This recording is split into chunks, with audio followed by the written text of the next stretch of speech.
So welcome everybody. We're gonna have a weird talk today. When I say weird, it's a necessary but potentially polarizing conversation. After I was at the Omega League and got called out by some North American players for being let's just say an overall shitter and toxic shitter towards the region that I am bred and born in. So we wanted to have this be like just an open conversation between some dudes. And the only thing that I want to say to you guys that I want to emphasize for this conversation is I want people to be open about any good or bad things they have to say. But if you say something bad about anyone, anything, I would like you to think, if possible, something you would like to change it for. Like if there's a problem, offer what you think could be a better version. Like if you're talking about me, if you're talking about something good or bad in a pub, I would love to hear not only what you guys think is bad, but also maybe how it could be made better. So, Banana Slam Jam.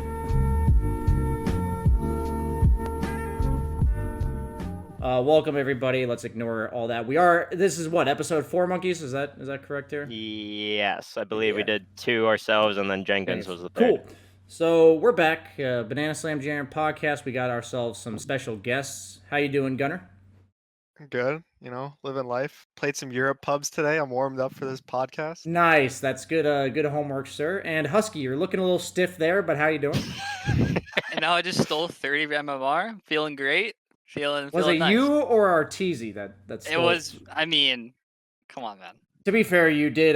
Your Chen recalls got me really screwed there. Yeah, so, I owned. Yeah, you definitely did your job. I'll give you that. And when you have 5 positions, you know how to play. At least you know how to play 3 of them. So, welcome everybody. We're gonna have a weird talk today. When I say weird, it's a necessary but potentially polarizing conversation. After I was at the Omega League and got called out by some North American players for being let's just say an overall shitter and toxic shitter towards the region that I am bred and born in. So we wanted to have this be like just an open conversation between some dudes. And the only thing that I want to say to you guys that I want to emphasize for this conversation is I want people to be open about any good or bad things they have to say.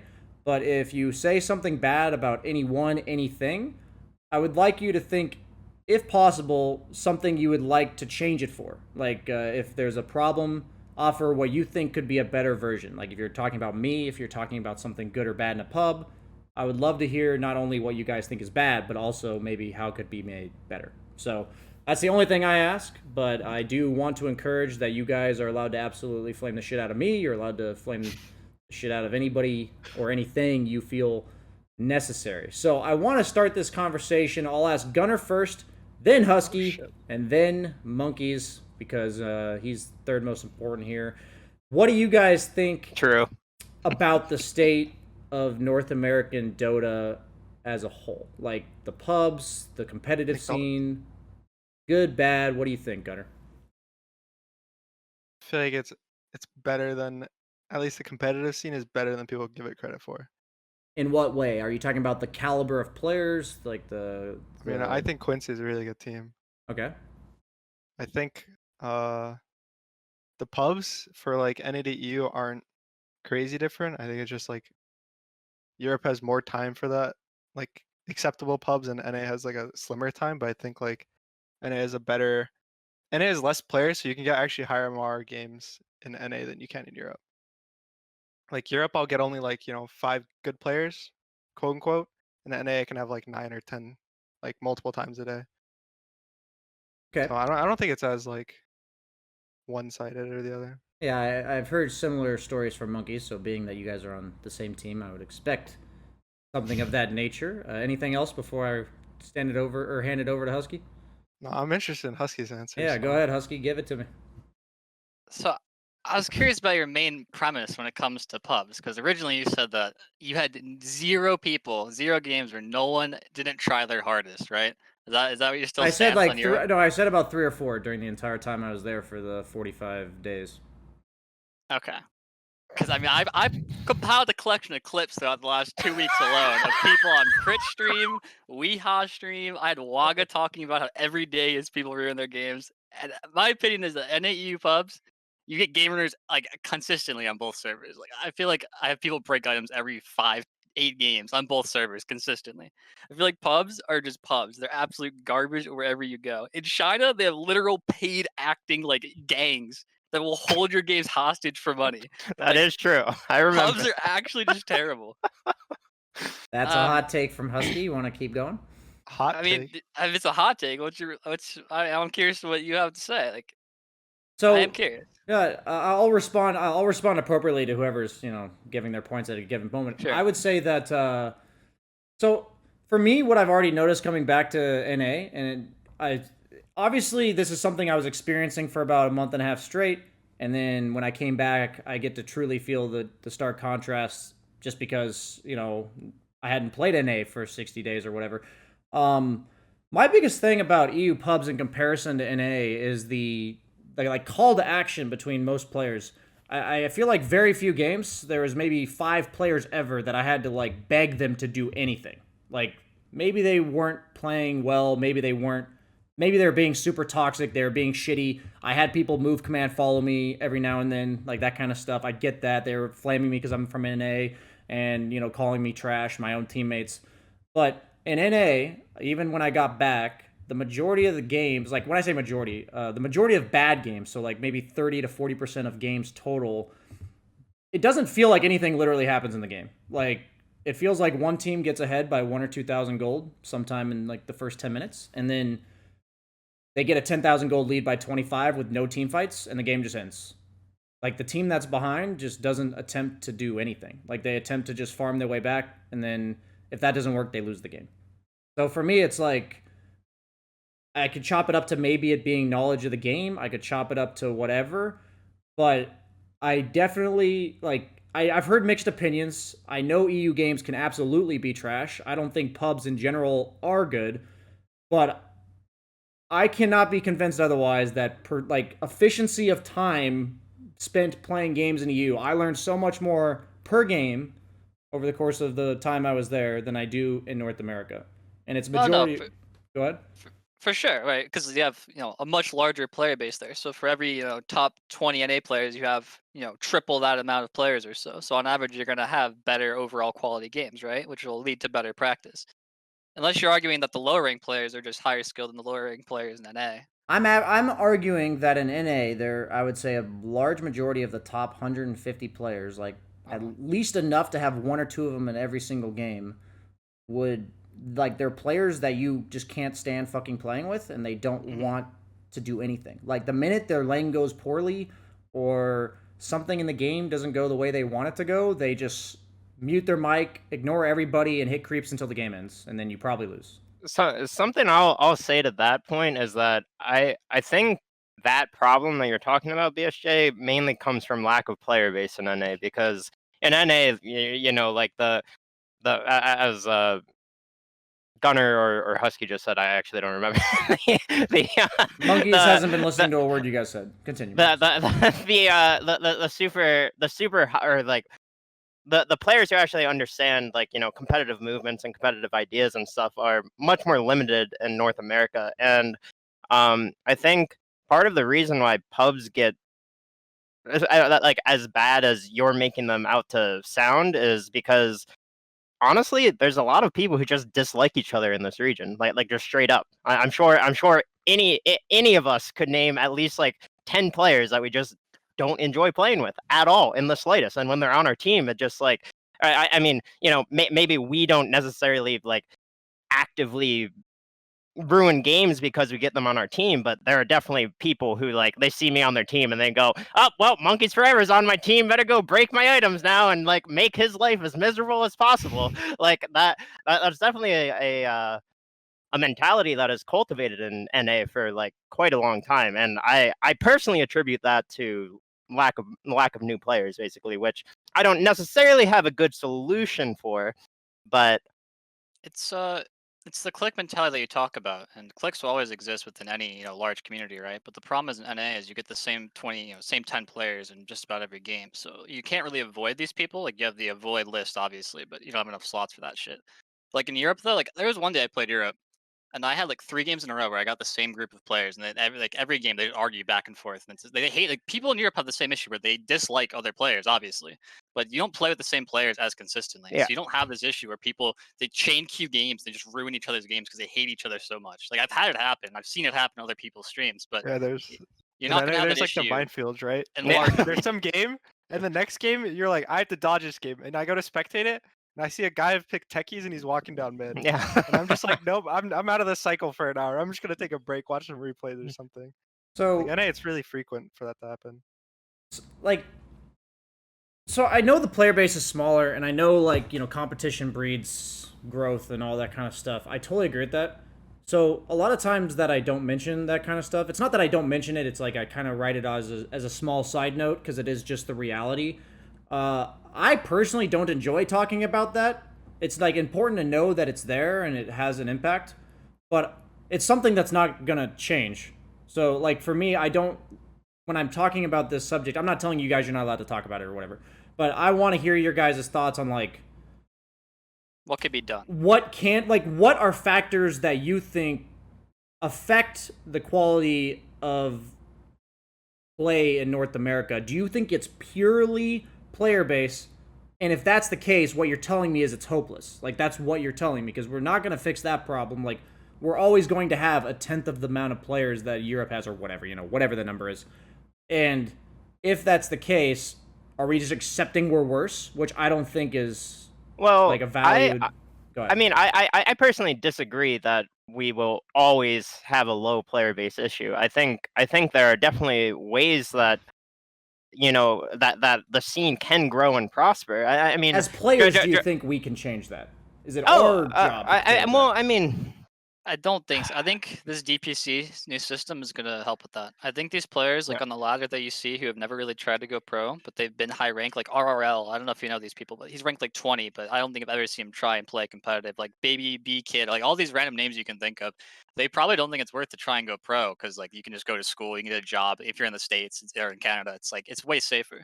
But I think with DPC offering so much money with such little competition right now, I think people are going to make teams. They're going to try. That's gonna help draw in more players to want to be good. That's what I think, at least. So I don't know if there's something that like we can do.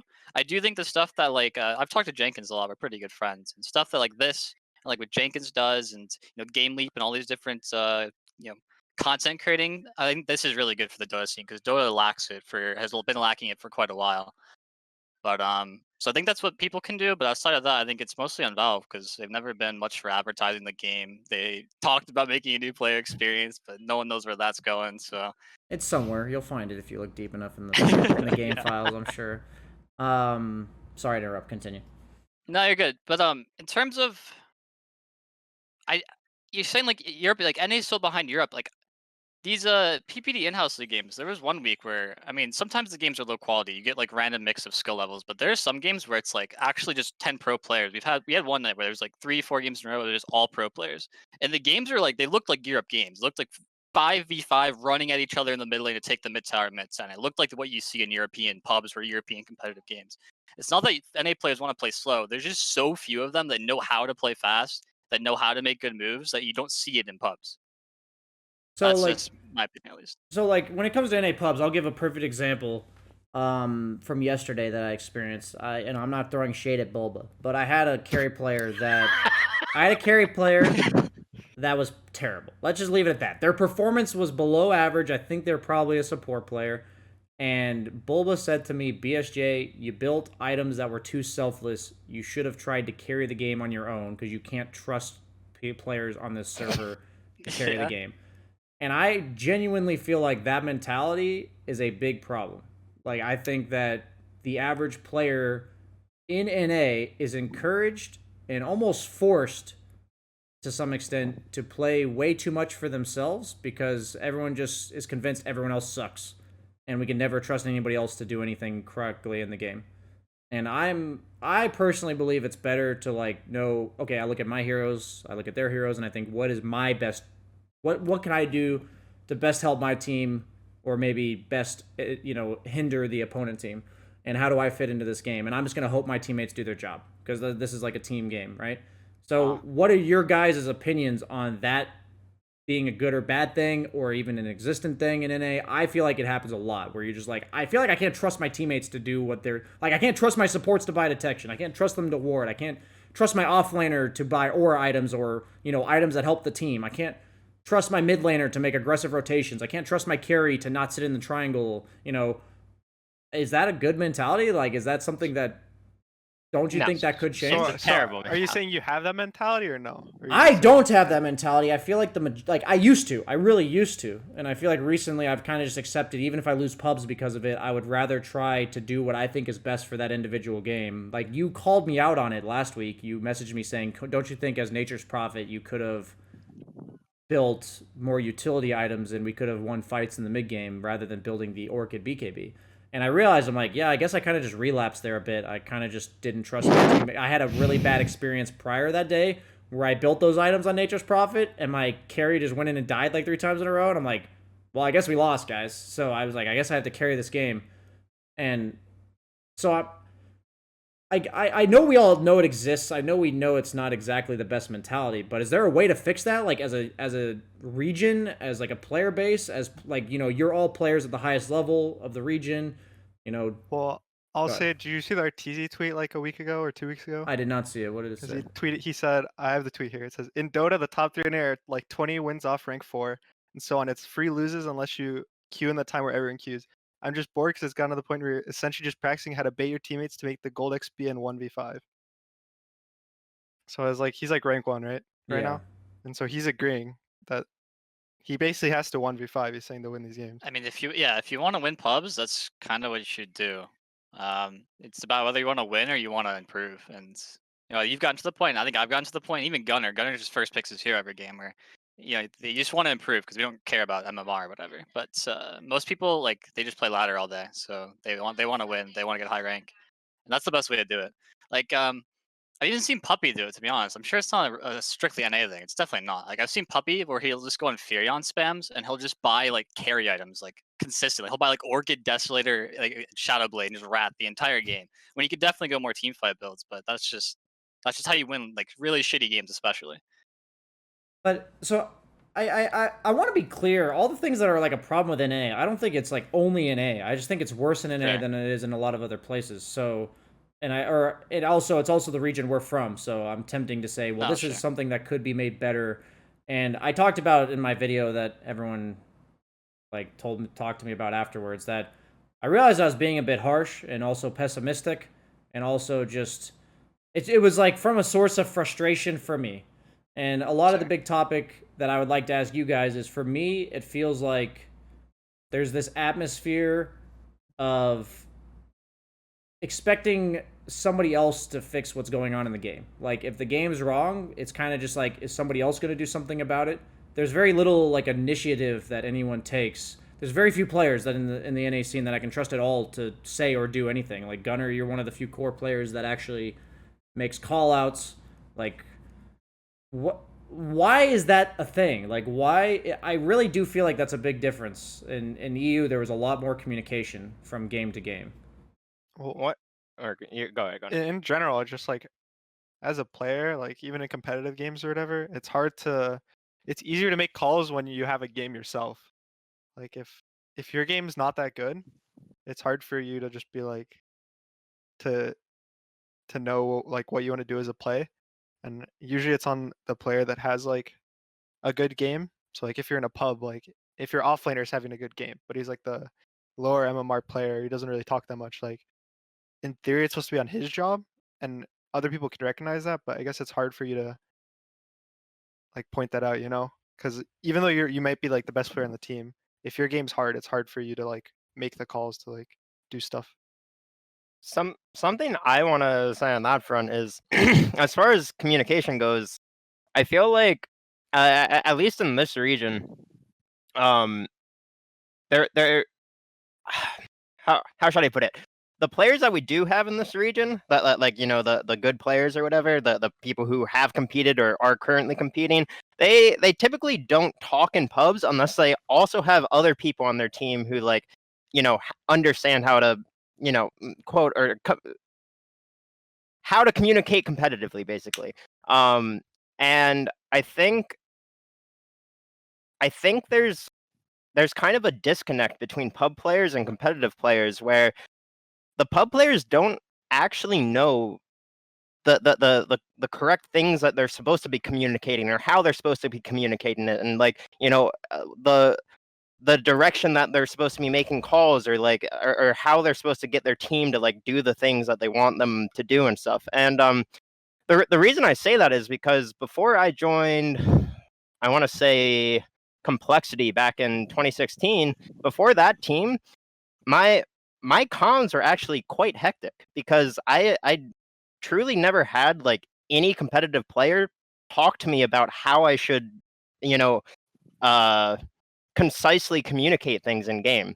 Because I don't want to say that there's no pub players who like there's no pub players who communicate, because there definitely are pub players who are trying, who actively work on their communication, and I notice it because there really are not that many people in NA pubs who like actively speak out their thoughts or like what they want the game plan to be, or et cetera, et cetera. But there definitely are a few people who do actively practice communication and like practice shot calling, practice map movements for the team, or like whatever. And something I noticed with those people is like, even though I can tell that they really are working on their communication, they don't necessarily understand the most efficient way of getting those ideas across and stuff. So like even the people who do communicate in pubs and are like are practicing it, they haven't really they clearly haven't really spoken to someone who like knows exactly how you're supposed to be doing the shot calling, or like there's typically supposed to be one person in fights who is like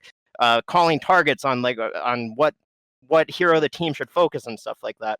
And it's definitely it's definitely something that has partially held the region back, because there really isn't public information about like communication and stuff like that. I mean, Dota's just such a secretive game. It really is, and I feel like it's the worst in NA. Like teams don't talk about things they do ever. It's just not. It's not made public like at all. Like the most I've heard Puppy speak about Team Secret in the last like 6 months was that interview after they 2-0'd EG. It's just like, I don't know. There really aren't that many resources of like hearing competitive players speaking about exactly how they think about the game, or how they approach the game, or what they're actually thinking of in the game, if that makes sense. And I think it I think a solution to improving the region is making that information like more accessible. I mean, I don't know how best to do that, but I do feel like there has to be more support from the people of competitive scenes, not just NA, but like all competitive scenes, of just like, I don't know, man, connecting with your audience, actually making content so people can like watch and learn, or just like all of this stuff.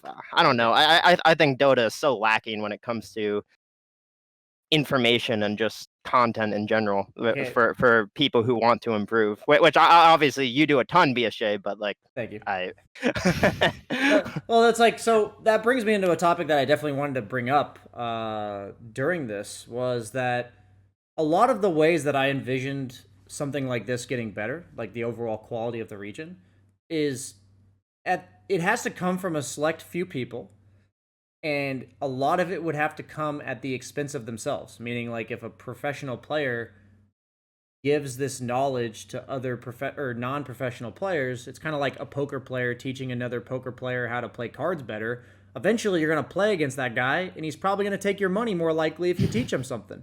That is true. So it's like, are we at a point as a region, would you guys say, where it might be worth it for anyone maybe that's not on EG to consider teaching to some extent?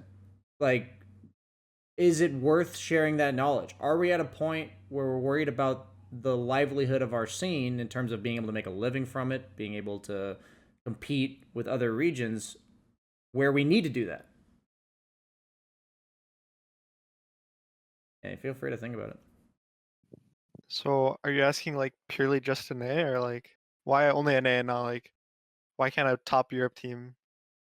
Well, what I'm Yeah. saying is that the let's here's how I look at it.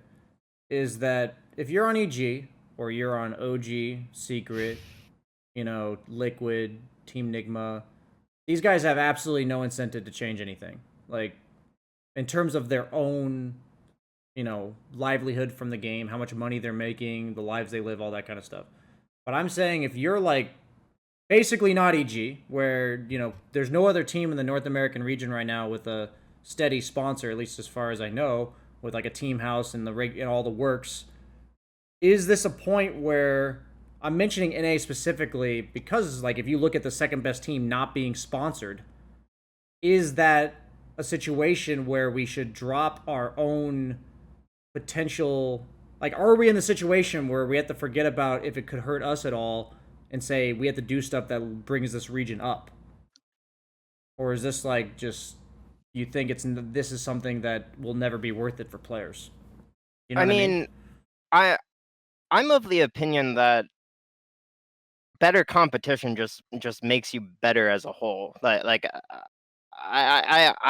For example, say us for my team, four Zoomers, quite literally went in depth and like made 7 YouTube guides about like pretty much the core concepts that we apply to like pretty much every single game or whatever.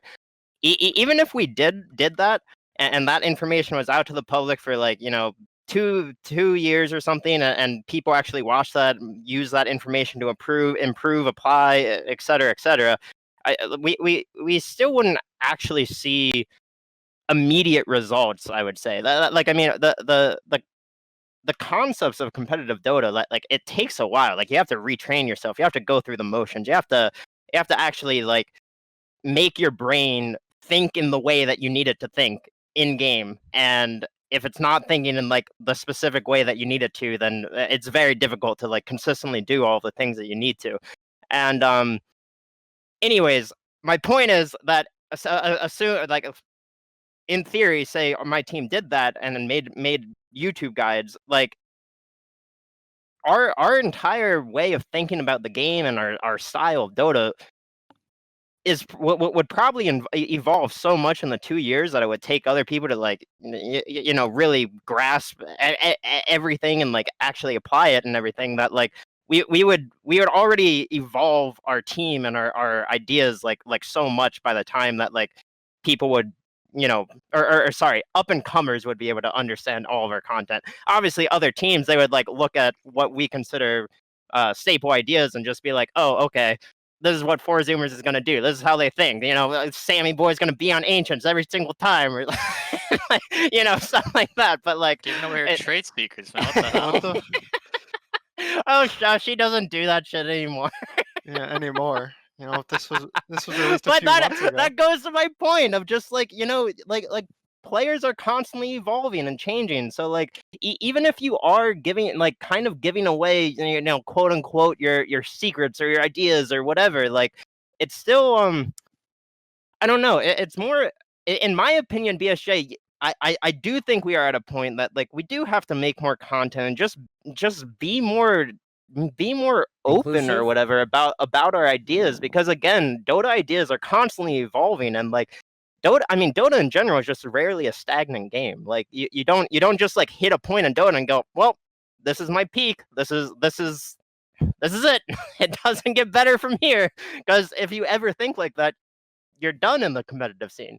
Like you're not gonna just suddenly or like continuously be the best. You think Puppy, after he won TI1, he just went, hey, let's just stop improving, guys. I think we've peaked. Like, no, that guy works his ass off, and I mean he proves it with every single team he plays with.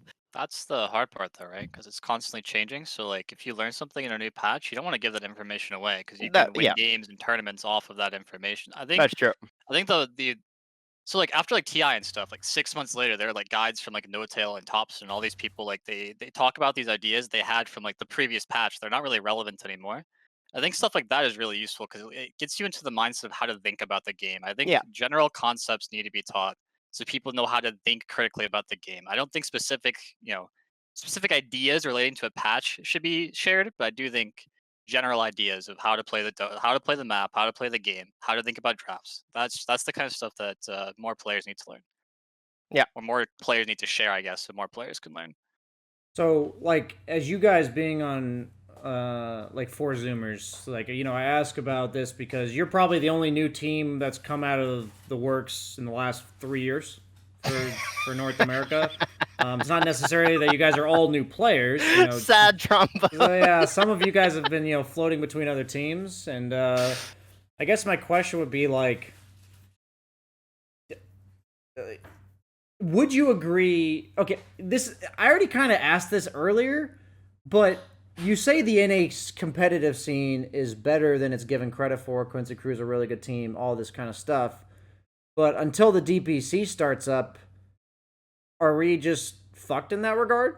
Like, what is, like, you guys as a team, when you talk about this kind of stuff, are you just focused on the next step? Are you just focused on the next tournament? Because is there anything we as players can do for this? Like, in-house leagues clearly don't work. Go ahead. Sorry. I mean, obviously, I would say the first step is like, I know this sounds, this probably would just sound silly, but like, the first step is just people need to fucking put their egos aside, just put their like toxic mentalities aside. Like, I don't know. The best thing I can say is that, and it actually would go a long way for changing pubs, is that if you actually don't have anything either A, productive to say, or B, not toxic to say, then you just actually should not type or talk in pubs. Because this entire mentality that and sorry, this doesn't even apply exclusively to NA. I think this applies to every single region, because I feel like Dota players have kind of gotten to the point that they just accept that other Dota players will be shitty people the majority of the time. When emotions run high, or they're upset for whatever reason, or things didn't go their way. But like, I don't know. I feel like part of Dota as a whole is being able to control yourself, and being able to still play the game regardless of things not going your way. Because let me tell you, Dota is just full of variables. The game is never gonna go your way every single game. Like, it just won't. And I genuinely would say, first and foremost, like, people just have to be able to realize that and accept the fact that, like, there's a lot more going on than like what is just happening with them. And like, say you're playing carry and your game goes poorly for the first 5 minutes, it doesn't just suddenly mean, oh, we lost every lane and like this game's unplayable, time to go jungle on my level 3 PL until we lose the game or whatever. Like, it's just I would say, as players, like for the four of us, for example, the best we can do right now is obviously just set a good example and like do our best to just try and change the mentality. But like, obviously trying to do anything more than that, or like doing anything more than what we're doing right now of just like talking about the things that are wrong with the scene, it's hard to actively do stuff right now, in my opinion, especially for the competitive scene. Because like, I mean, I spoke to you about it, BSJ.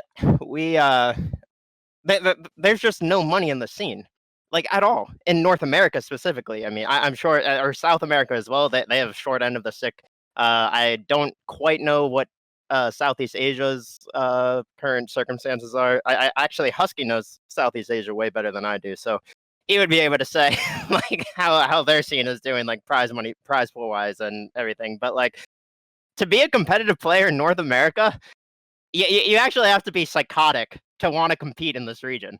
Like, you don't make a living even if you're like doing really, really well. Unless you're Quincy Crew, who quite literally has won every single tournament for the last like 7 tournaments or whatever. So like, I'm sure Quincy you're doing fine, but like us for example, we top 3 pretty much every tournament we played in except for this last one, and I think we made a total of like $7,000 a piece in 6 months. It's a bit more I mean, than that. sure. Maybe Yeah, it's a about bit more than that. 7,080. That's what. but my point is that like that's just over $1,000 a month.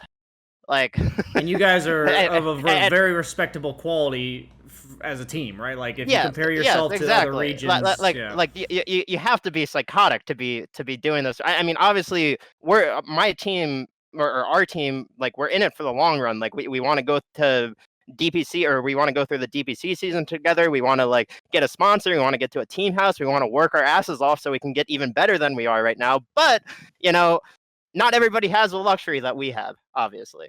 So go ahead, Husky. What? Oh, I thought I heard Husky Oh. say so. Was that Monkey saying so? yeah. I wanted to segue what Monkey said into asking Husky a question. So I hope you don't take this as me just straight up calling you out, but this is something I've had an issue with other players more so, but I know I've talked to you about this in the past.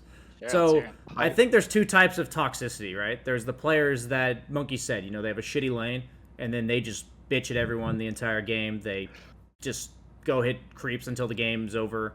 And then there's players. I had a particularly bad experience yesterday, and this was with Kitrack, where I had a mid TA who last picked TA in a terrible TA game, the KXY for Infamous. He played terribly. He lost his lane. He was bitching the entire time. And Kitrack's so there's 2 types of toxic. There's that, and then there's the guy that does that, and the top 10 player who proceeds to tell that guy how stupid he is for the next 10 minutes and bitch at him for telling him how stupid he is. You're an animal. You're ruining this game. Like, if you weren't being so dumb, we could have won this game. Like, Kitrack spent the next 10 minutes doing that. And the reason why I'm not calling you out as much as I am Kitrack here is I know that you've done this in the past, okay, where I had a talk with you where I say, Husky, I've never really seen you ruin a game, but I've seen it where there's an animal on your team. That's a common trait. That's a common word used in the American region. And we give them the light of day. I think this is a serious issue. Like, I think a lot of toxicity in North America is enabled by the higher level players that like double down on how bad the game's gonna get because of the one guy that initiates the ruining. I noticed in EU, I had a lot of people doing the first type, but not very many doing the second. Like, there are people, I get it. There's people that are toxic in both ways, but like, I noticed a lot of the first, and then the second was a lot of the teammates saying, "You're a dumbass. Everyone, move on." But like in NA, it feels like it turns into this like bickering battle. So I would ask you, like, isn't this something that would drastically help? Like, I was theory crafting to myself attitude solutions or like environment solutions within the top tier of NA. What do you like think about that? I don't know what the solution is aside from self-responsibility. I mean, I got into this spat just like that a couple of days ago with Moon Meander. I heard I there was talked some to drama. Arteezy about it like a day later, and he basically told me that to just not just never get into these NA like flames or any click wars or anything. He said it's just not worth the energy. It's not worth the time. It's not going to help your career at all. And since then, honestly, the last week or so of pubs, I'm not perfect still, but I'll say most of the time, like I just don't even bother saying anything to people. I mean, it's definitely made me less communicative. I've had people who I usually talk to a lot in games, like I'll captain the game, and they're like, "Why aren't you talking much, Husky? You're just typing." And I'm like, "Well, I just kind of want to chill. I don't want to use my mic because then when I talked to Quinn about this too a couple weeks ago because Quinn was in this mode for like a month where he would just all chat mute the entire game. He would never say a word. And he said that like when he does use his mic and things start going badly, he gets really angry. That's how I agree feel with this. too. Like when you're trying to captain the game and people don't listen to you or people make mistakes when you tell them what to do, and then the game goes poorly, you get more mad than if you just said nothing or you just typed little things here and there. I agree with this. So yeah, it goes both ways. Like you want to be more talkative in game, but at the same time, you don't want to get angry when things don't go well. So it's hard. Like I think it's self responsibility, and I don't know how to teach it though. Like I don't know how to make more people aware of this. I think it's a big Well, problem though. I in the think highest just tier. talking about it makes people Sure, but aware like of on a it. wide scale, like yeah, I don't know what the solution is. I feel to like it's not like it is self accountability. Uh-huh. And I do think each one of us is responsible. But I also feel like as a culture, if we were to call out the higher level players that are doing this shit when they're doing it, if I'm doing it, call me out. If other players are doing it, call them out. Like I feel like there's this when we talked about like clicks and gatekeeping. I feel like the top level, like top 50-ish players feel like they're above criticism. They're above people. Like people don't fuck with them. Like they like if somebody like say Mason's being ridiculously obnoxious on his stream and flaming the shit out of somebody in a way that if a rank 200 did that, everyone would tell them how dumb they are. Nobody says a word to that. Like nobody will call them out at all. Nobody will hold the top player accountable. Like Kitrack, I think was being a complete toxic piece of shit yesterday. Like I really do. But nobody will say a word to the rank 8 guy. And I think that's a serious issue. Like I think personally, like us as like top players need to be on the same page about this. Like, I don't. Anyone can respond to this. I sometimes call them out. It just depends. I choose my battles. It's tiring to call people out for doing dumb shit.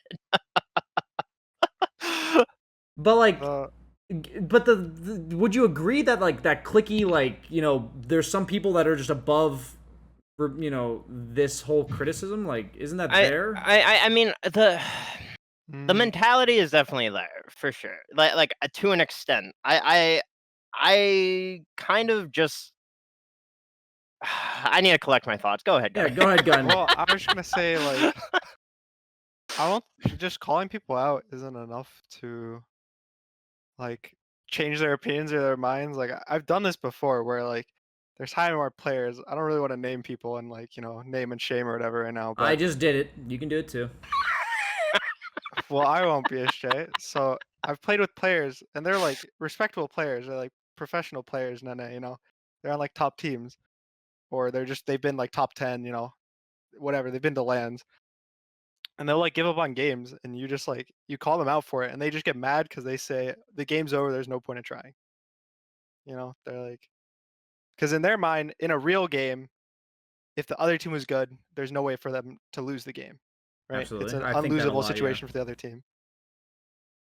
And it's like some of the solution is it's like hard to say because like in pubs I just keep playing out for fun until the ancient explodes personally, but I can see like for some people they say like their argument is it's bad practice to play because the game's supposed to be over, which I don't really agree with. I think there's a lot of people who just kind of give up way too early in these Wouldn't pubs, you and it's agree hard OG to- would have lost TI 8 game 4 if they thought that way?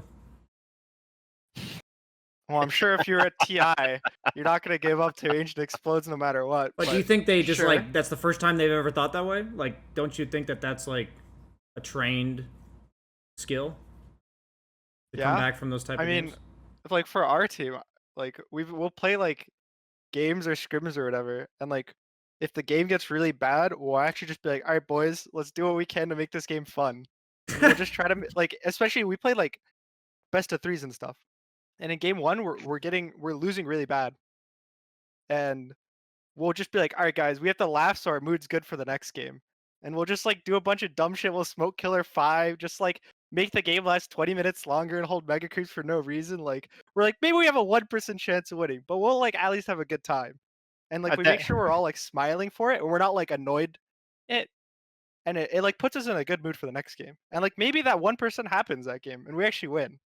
Don't you think that's important? I think there's actually. Sorry, I just want to. No, you're fine. Mike, you go. I think there's one time where we were. It was one of the streaks that we were just losing to Thunder Predator every single time we played them, and it was game 1 of a best of 3 against them.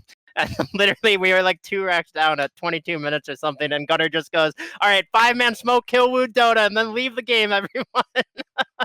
And we did that. We killed Will and we just all DC'd before we died and called GG. Like, yeah. Sometimes you just gotta like, I don't know. Even when you're competing, you just gotta remember that like, I don't know. Yeah. Dota's a fun game, and there's so many things that you can do to just like enjoy yourself and just keep it more casual rather than just like getting super stressed and tense and be like, oh my god, you got to do everything perfectly all the time. Like I can't believe we fucked this game up. Like I don't know. Again, shit happens. Things go awry. Things fuck up. Like I don't know. I truly think it's good practice to like. It's good practice to just like get used to the stress and just be like, I don't even have to be stressed right now. Like it's a game. I can learn from this. I can just do better next time. Like I don't know. Dota isn't as black and white as I feel like the community thinks it is. And yeah, it's just something that like that just needs to become more like more normal, I'd say. I just realized as an NA player that I thought a lot like that. I realized to myself that I thought very black and white about Dota. I thought like a lot of time it wasn't worth practicing situations that weren't ideal, meaning like we should have just prevented this situation from happening in the first place. But like the fact is, so much shit happens in a game, right? There's millions of small decisions that if one of them goes the wrong way, it could actually alter significantly how the game's going to play out. Like if the guy barely lives, barely dies, whatever.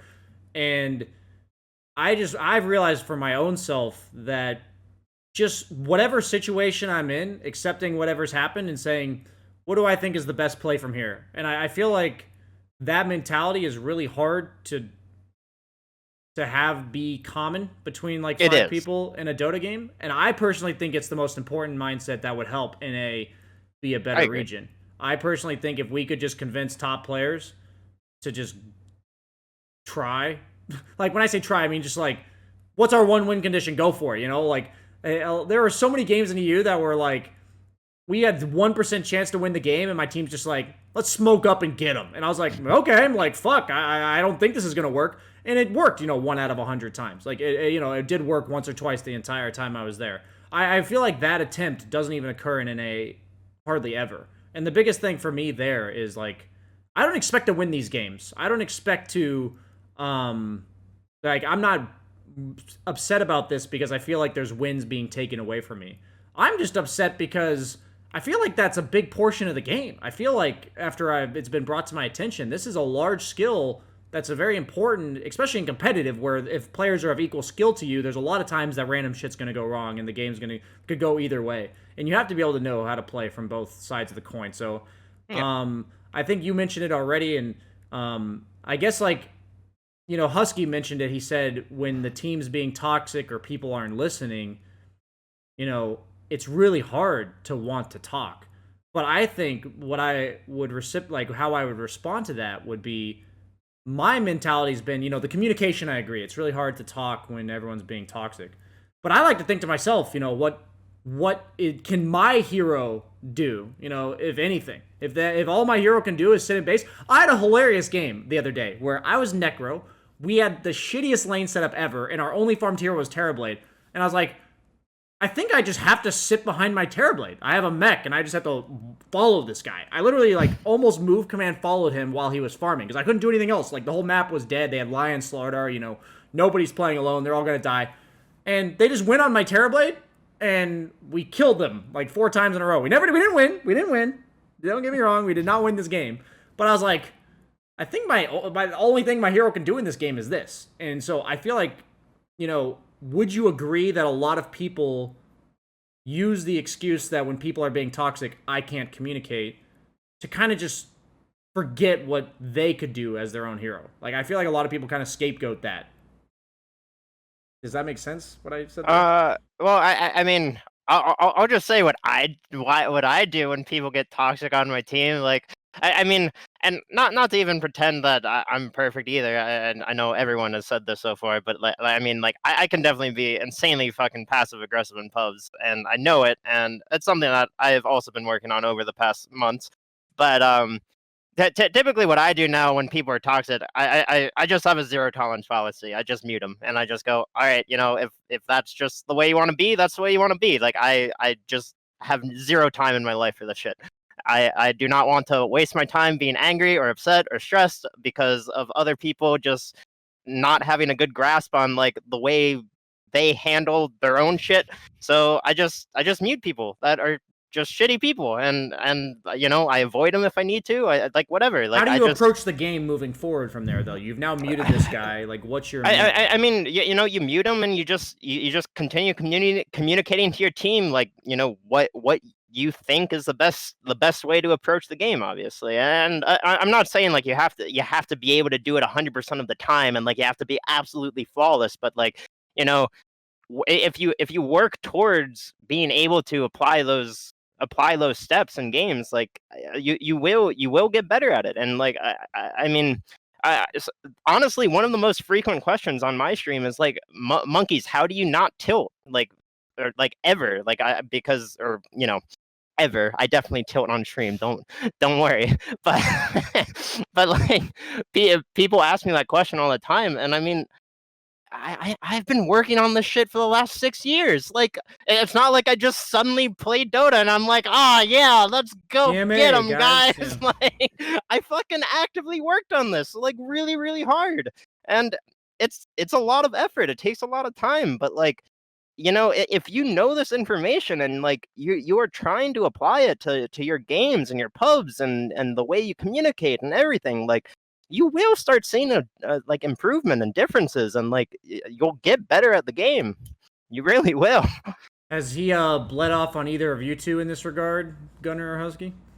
I mean, my chat says the same thing. They're like, "How do you not tilt so much, Gunnar?" And like, the other day I just got really mad at this guy for reading my game, but it's like they only see, like, people don't see like every game, right? Like, Yeah. people don't watch every game you play. You're the only one who experiences every game you play.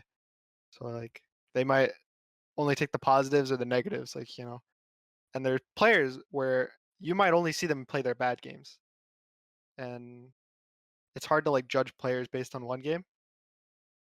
Just in general, like, I don't know, I think it's hard to say, like, for like players whether they're good or not based on like 1 or 2 games. Like, as a general thing, I think people don't give as much like extra time for credit in Leeway, pubs, maybe? Like, I don't know how to describe it. Like, if a player ruins a game just because he wasn't that good, the next time you see him, that's what you're gonna think of the first time you see him, right? And now that's gonna be in your mind, and I think that could be an issue, and it's hard to fix.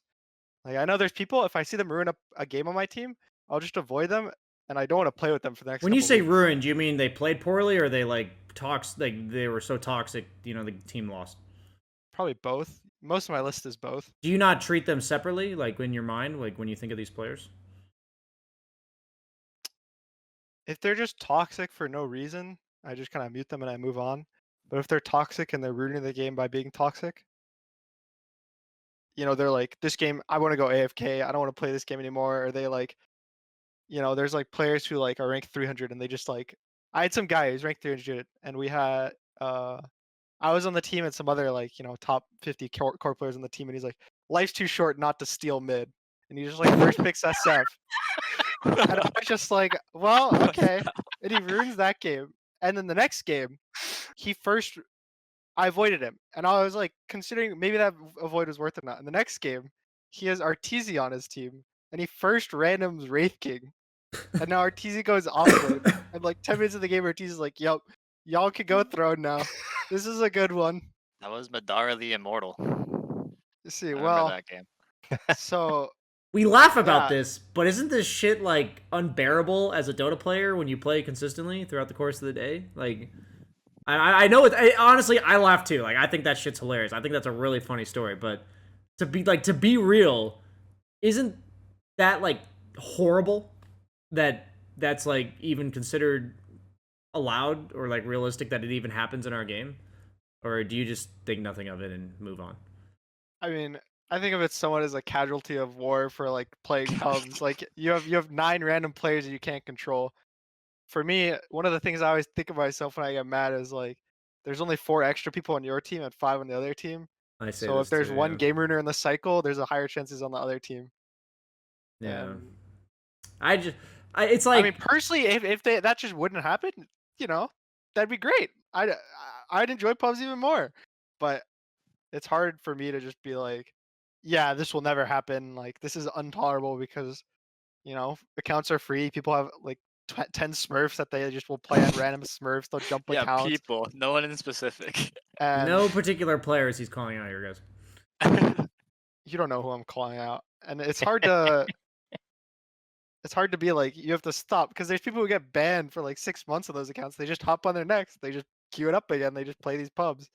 So it's not really like a simple thing to fix, because like the report system is acceptable, but especially like in high MR pubs, it's hard to just like ban people and play good games consistently over a long period of time, because there's always going to be people that just get mad and don't want to play the game anymore. Do you think it's worth, as like high level players, though? I guess the question that I would pose to you is, you said it's hard to fix this, but like, would it be worth it as high level players in the region, since the pool is so small, to actually talk about this shit outside of the game?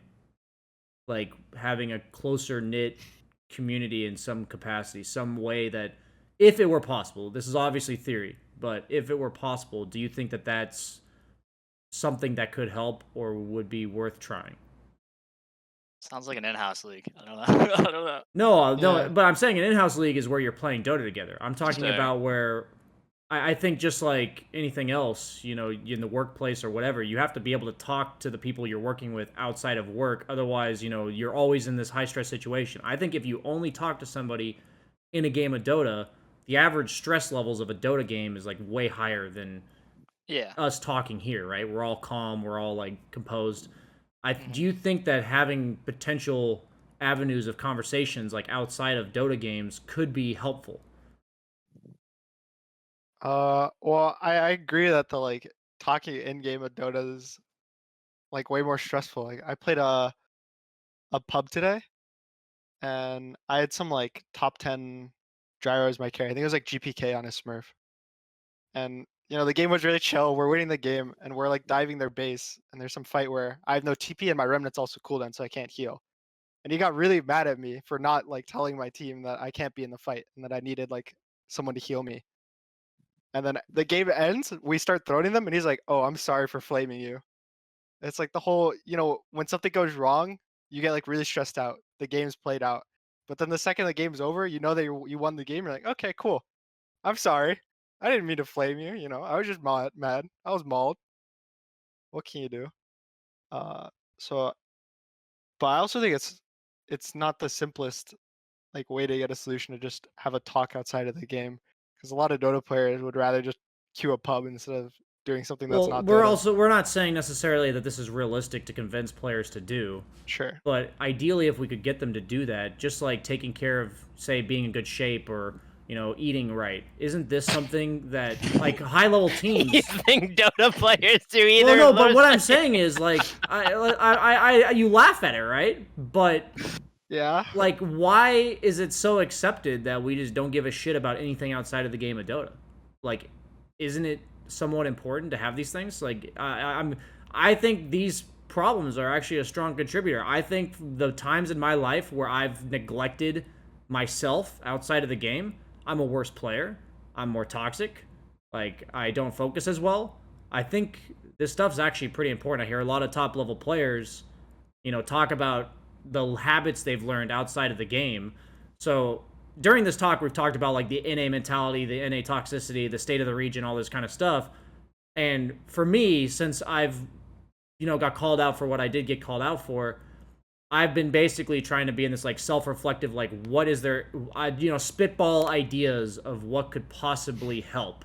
So all laughing aside, it's like, this is one of the few things that seem like a realistic, like, I don't want to say realistic as in like everyone could do it, but like, I think it would actually help. So ignoring convincing people to do this, do you guys agree that that would help? Do you think that the people in these Dota games are worse because of the lives they lead outside of Dota? Would be my question. I think that's You an want individual you want to thing. take this one, Husky? It's not an easy question, and I know I didn't like prep you guys for this question. Sure. Well, if Husky was to say something, he can. But like my thing is, I think that's hard to say as a general thing because I think everyone's different. Like for me, I literally will just play Dota all day, and if I'm not playing Dota, I'll be watching Twitch streams or I'll be watching a game in game. Like I actually just do only Dota basically, or I'm thinking about like what I want to do in drafts and stuff like that. And it works for me because it's what I like doing. I just want to play Dota all day. Like I'll occasionally play a game that's not Dota, and I'll be playing that game for like an hour. I'm like, I could be playing Dota right now, and I get bored. I'm I quit somewhat the game and I similar go to this queue too. Dota at 3 in the morning. So You're an I don't know if exception that's for like sure, a- though, Gunnar. You just seem like an easygoing, happy guy in general. Like, I am not that way personally. Like, if I don't have the maintenance that I take for myself, just I go off the deep end. And I think more players are like me than they are like you, and that's not a good thing. But that is how I would deem the reality. So maybe you weren't the best person to ask. You know, gaming 20 hours a day Zoomers that just come into the next game saying how happy they are to be here and play the game of Dota. I don't know, man. Yeah. So Husky, you want to say anything about that one or? Man, I play as many pubs as you probably. So I'll say there was a few months into quarantine where I started a routine where I'd wake up like earlier than usual. I'd wake up at like 9, 10 a.m. Not on my own accord. My parents and siblings are very loud. So Of course, not on your own. I'd wake up early. I'd go outside and read in the summer, and then I'd go for a run, and then I'd come back. We'd have scrims, tournament games, whatever, and then I'd go for a bike ride after, and I felt really, really nice, really, really healthy, and that made me play better. But I break those habits very easily, so they kind of go in and out. I'll do it for a few weeks, and I'll stop doing it for a few weeks. And I do it for a few weeks, but it definitely feels better to do it. I'm with BSJ on that, but yeah, I play a lot of pubs too, so. It's just I think priorities are potentially an issue. That was kind of like what I was getting at this entire Yeah. time. But go ahead, monkeys. So I was just gonna say because I obviously I'm one of the older people on here. You are the when I was like Gunnar and Husky's age, literally all I did was 14 to 16 hours of Dota a day. That was like that was my life. Nothing else mattered. I would do Dota things and I would eat food, and then I would do more Dota things, and that was quite literally my life. And I think you definitely like.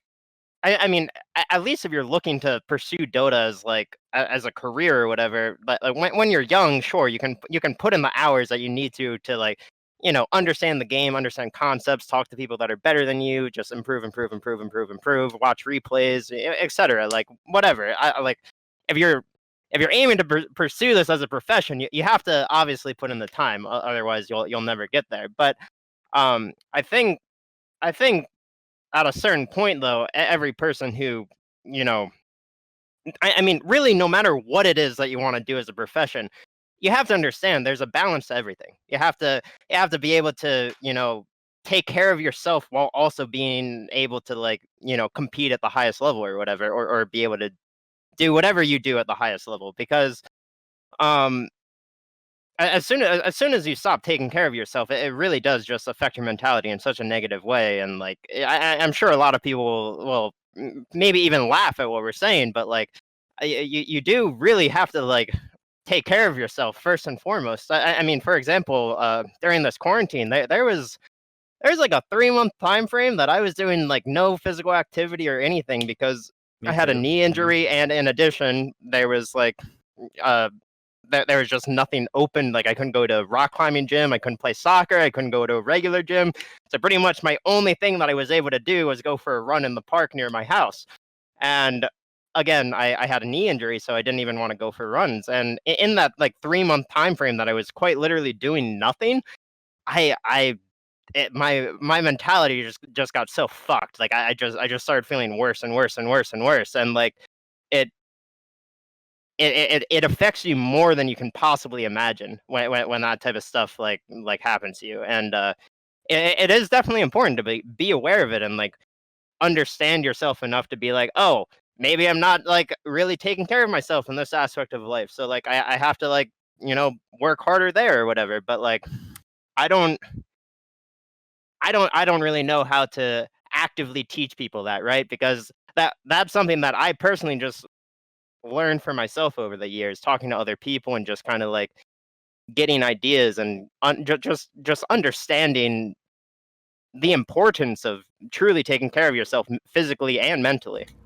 Okay, so we are going. It's already been about 70 minutes. Usually, this is longer than our other podcast. We did have 4 people though, and even though it's hard to get everyone to speak, I'm going to wrap us up here with some final good. comments. I'm going to give one last question to you guys here. So, I guess simply put, are we cool? Okay. No, BSJ. No. I mean, you can't just say no. You have to like. We have to elaborate? Yeah, you have to elaborate. No. You can't ask a yes or no question and then get upset at the no. I mean, are we cool? If yes, why? If no, why? Is that the better question? I I don't. thought you were gonna go like if yes, like the Y, how you write like Y or N for yes or no on some things. That's where you're going when you're like if yes, why. Well, I think the big thing for me is that the last thing I was trying to do was like drive a wedge between the people that I didn't want to create like two sides, right? Like I feel like that was a problem that based on how polarizing I was at the Omega League as well as the way I handled the situation originally. I created a polarizing situation that kind of creates two sides, and I didn't want that. That wasn't. I regretted the way I handled it. So when I say like, "Are we cool?" like, it's I was kind of making a joke, but at the same time, it's like the real question would be like, do you guys think as a region we should like moving forward? We can Asking for NA forgiveness. like we can come together though. Like I'm And saying I like come back to NA pubs. well, no, honestly, the Hey, not toxicity BSJ. towards me is not And that not great. Like, European there's not that BSJ. much. Fuck, guys, this When isn't you about were- me. Damn it! When you came Fuck! back for the in-house games like a week or two ago, you weren't talking the entire draft. You weren't in Discord the entire draft. and Oh, Peter's that's like, just me in general when I'm You streaming. were like, yeah. Brian's pretty. Peter was like, Brian's pretty on edge, guys. I don't know if he doesn't want to talk to NA players. He's kind of timid right now, and he's Dude, like, okay, maybe we well should that's kick just him from the Peter league." stirring up shit, dude. That's just Peter stirring up I shit. know, but That's- it's funny. The point is, like, I actually don't feel like the toxicity towards me is that high. I'm not really concerned about that. My main concern is that, like, moving forward from this, we brought to attention this subject, but, like, do you think you guys have made this more awkward than I planned it to be? Damn it. How is it awkward? I'm Yeah. laughing. Yeah, okay. So I don't even know where I'm going with this anymore. So I don't either. I'll be honest. yeah, you guys you're have the really, one you that- guys have really Yeah, derailed. I don't know what you want us to say. No. So like the thing is, right? The thing is that like I was trying to take control of the situation by forcing a really awkward situation upon you guys. And then you presented me with a situation where I now have to move forward. I have to progress the conversation, and I actually don't know how to do that. So, any last thoughts from any of you guys on anything you want to talk about? I'm good. Fuck, man. Come on. Anybody? Help me out. Anybody? Gunnar? Husky? Husky? You're looking a little stiff I'll there, say, still. I'll say you mentioned earlier. I mean, you referred to as when you were talking about high-mar players not calling each other out. You referred to that as gatekeeping, which I don't think that is. I don't know what you're being gate kept from in that situation. That was poor. I don't view those things as the same thing. Sure, Sorry. sure. I mean, Yeah. in your original argument too, you talked about how gatekeeping was a big issue within NA. Is that just the same thing where it was like a missed term, or do you think gatekeeping still exists in NA? Because I'd say gatekeeping was an issue like 4 or 5 years ago with in-house leagues. But I don't think that's an issue at all anymore. There's nothing to be gate kept from really. So I'm curious. That There is a something fair I'm missing. point. Yeah, Actually. it's just pubs. Well, the when I say gatekeeping, it's in the sense that it is now. I think that was a big problem in the development of the scene 4 or 5 years ago, and I do think it Sure. has had a lasting impact on what's currently happening. But I do think up until at least very recently, there's a clear wedge between the people who think they're pro and good enough to be pro and all the other people.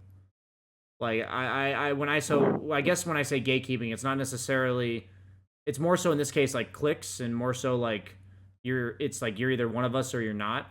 Sure. And I do think that part still exists. But Well, I'll say like for that, from my experience, like I don't know, like 2-3 years ago when I started playing on teams, it even back then, but like pretty recently, the teams would just get made for qualifiers.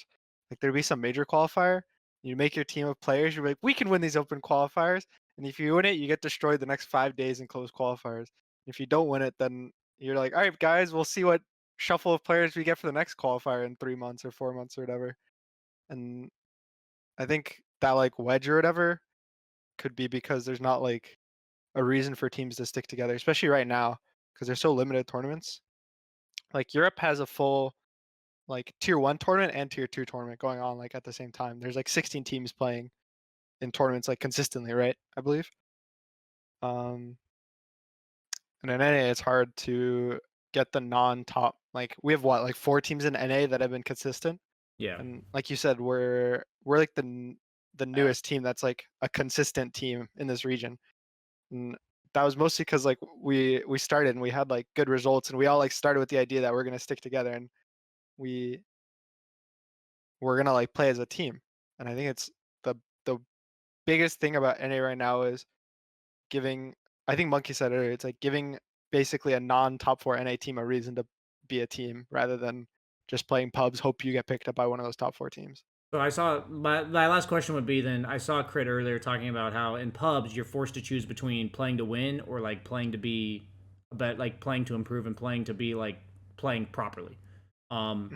So at what point as a region, like I feel like there's a heavy weight on like the majority of players play to win rather than play to like play as a team. Yeah. So in the time between now and maybe regional leagues, or when the time, if this occurs, that other teams have incentive to be a team, do you think for the time being there's anything as players that can be done to help the region move in the right direction, such as that?